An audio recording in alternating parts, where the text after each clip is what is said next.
एक बार काग और हंस की दोस्ती हो गई। अब काग और हंस की दोस्ती थोड़ी, काग तो जिसके साथ भी दोस्ती करेगा उसी को जो है गलत रास्ते पे डाल देगा। इसी प्रकार से हम भी अगर बुरों की संगति करेंगे तो बुरा आदमी हमें भी उन बुराइयों में ढाल देगा।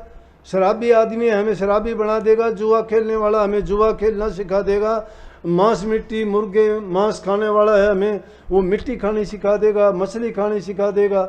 क्या होगा कि एक बार नहीं करेंगे, दो बार नहीं करेंगे। बचपन की बात याद आती है, हुक्का बीड़ी का कभी हमें पीने का पता नहीं था। घर से निकलते थे, बूढ़े बुजुर्ग मिलते कहते कि बेटा हुक्का भर के ले आ, चिलम हाथ में दे देते, उसमें आग रख के लेके आते थे, हुक्के पे रखते, फिर कहते कि छिलगा ले इसको।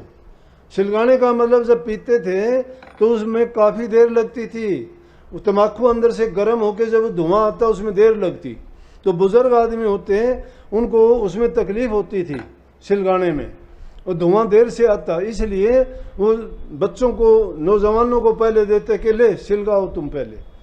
तो हम भी बचपन में उनको छिलगाने में हुक्का पीना सीख गए, क्योंकि संगति का असर था। ये संगति, महापुरुषों की संगति करोगे वो तो प्रभु की भक्ति सिखाएंगे, बूढ़े बुजुर्ग का मान सम्मान करना बताएंगे, प्यार करना बताएंगे, प्रभु के गुणों की व्याख्या गुणगान करके आपको प्रभु भक्ति करनी सिखाएंगे।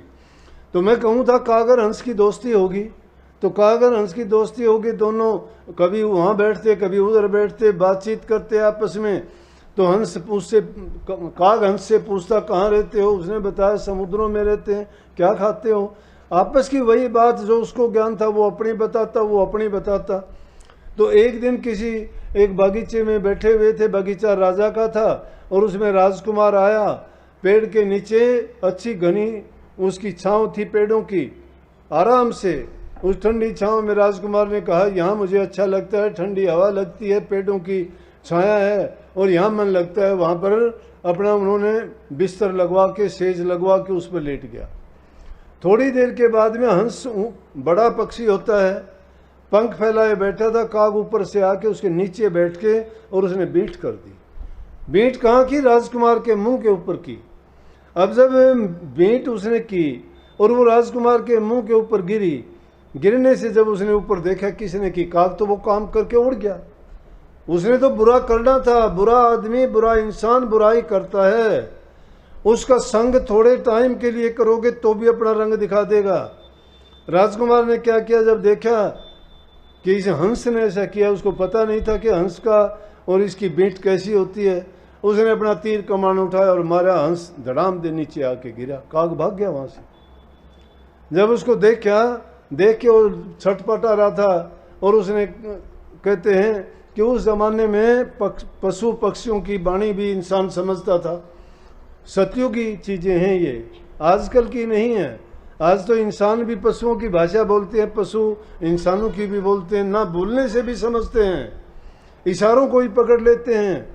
इंसान ने सबको सिखा दिया, हाथियों को सिखा दिया, शेरों को सिखा दिया, बैलों को सिखा दिया, दूसरे घोड़े हैं उनको सिखा दिया, अपने प्रयोग करने के लिए उनको इशारों की भाषा पढ़ा दी, सिखा दी।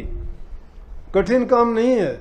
लेकिन उस ज़माने में कहते हैं जो शाब्दिक भाषा थी वो भी समझते और बोलते थे। जब वो नीचे छटपटा के घायल अवस्था में गिरा और राजकुमार से कहने लगा कि ये काम मैंने नहीं किया, आपने तो मुझे निर्दोष को मारा है।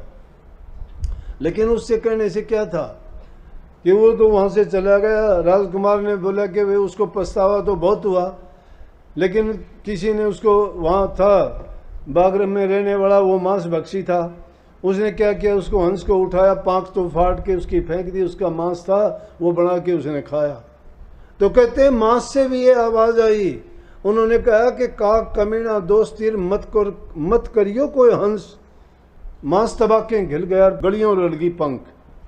कि कमीन इंसान जो काग जैसा, उससे इतनी दोस्ती नहीं कर लेना। कि मैंने ऐसे एक पक्षी से दोस्ती कर ली थी कि जिसके कारण मेरा मांस तो देगचियों में, बर्तनों में बनने लग गया और मेरी पंख गड़ियों में रुड़ गई। इसलिए इंसान को अपनी संगति अच्छी बनानी चाहिए कि जिसके कारण उसके अंदर सद्गुण पैदा हों, लेकिन बुरों की संगति करोगे तो बुराई पैदा होंगी।